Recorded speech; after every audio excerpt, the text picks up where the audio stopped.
Supreme Court nominee Elena Kagen is just one of the things the New Yorkers are talking about. The Russian spy ring busted this week is another.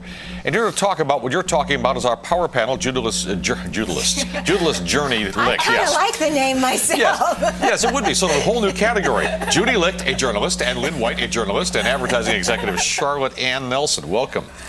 And with that little start, actually, this is today we had a sort of throwback to the Cold War. What was your reaction, Charlotte Ann, when you heard about the bust of the Russian spies? Well, it's bizarre. Anyone who dates in New York knows that to find out about someone, you just need to do an in-depth Google search. So these antiquated methods, they had invisible ink, I think. Yeah. And there was a radio transmission once a week in Morse code back to Russia. Yeah, it was very, very sort of 1960s stuff. Right?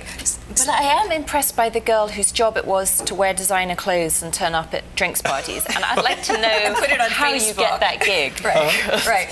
The question is, though, why were they doing it? What were they after? And did they get anything originally? And that's why it was perpetuated. The other question is, if they're doing it, and we do have some kind of reciprocity with them, diplomatic back and forth with them, who else is here? Yeah. Right. If the Russians are doing it, there are other countries that are doing it that aren't as friendly to us. Well, but they may be not as friendly, but I hope they're just as inept. I mean, the point is, I would gladly give them my recipes if they're moving in next door to me. This has to be, it had to have been dreamt up by a sitcom writer, because this is just too preposterous. And I'm making jokes about it, but one hopes that our spies planted elsewhere are doing a better job than their spies, because anything really technical they could hack. Do you wonder about the timing of the arrest? Why now? Why in the middle of all this this sort of rapprochement between Russia and the United States? Because spycraft, good spycraft, would have you, if you have identified spies, leave them in place, watch what they do, see who they contact. If you arrest them, you just get new spies you may not know about. So why now? Yeah. And they say that there are 40 other couples like this couple, inept dummies, trying to audition for a reality show. A lot of people I know and a lot of people that I've been reading about truly believe that this was an effort by someone in the FBI or the CIA who is disgruntled by this rapprochement between the Russians and Obama. And this is a way to discredit. Well, those things happen. Yeah. In government, they do. We have a history of it having happened, and so, although it seems a little bit paranoid to think so, why not? Okay, Elena Kagen, confirmation hearing. Lynn, you have a problem with the questioning? Oh, it's just bizarre. Where were you at Christmas time? Well, the Thurgood Marshall stuff from the day before yesterday, it just seems like a lot of grandstanding on the part of the congressional members who are questioning her. I think she's doing a great job. She's lobbing the ball back at them. She's showing her sense of humor as well as her intellect. Is she going to be confirmed? Probably yes. So what's the purpose?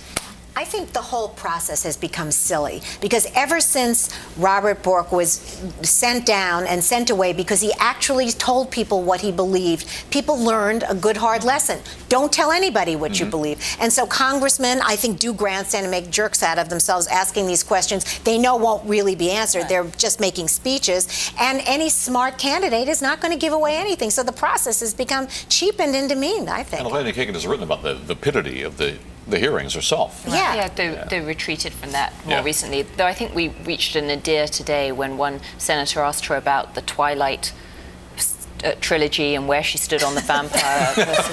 I mean, talk about debasing the process. Right.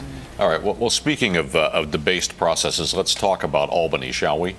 Do we have to? Yes, we have to. The governor is showing some real spine here, some steel, and surprise. some real leadership here. What's your opinion, ladies, of the way the Assembly and the Senate are behaving in Albany? Oh, you know how I am about the Senate and the Assembly.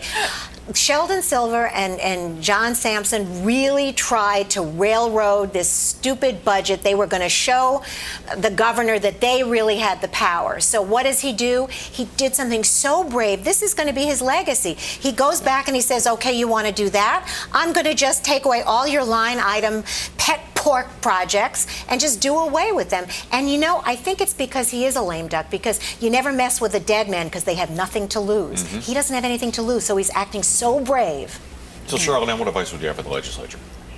At the election, did you say? Yeah, well, no, for the legislature. I mean, yes, let's make it the election. Give the voters some advice on what they should do in November regarding the New York State Senate and Assembly. Let's have a reasonable memory when it comes to the election. Let's not just listen to campaign promises about the future. Let's remember how these people have comported themselves over a year. Throw the bums out. Exactly. Last word, Lynn. I think you do that on the federal level and the local level and the state level. Let's start afresh. We're all agree, throw the bums out. Throw them out. Hey, it's a great way to end. Agreement on all three. Hey.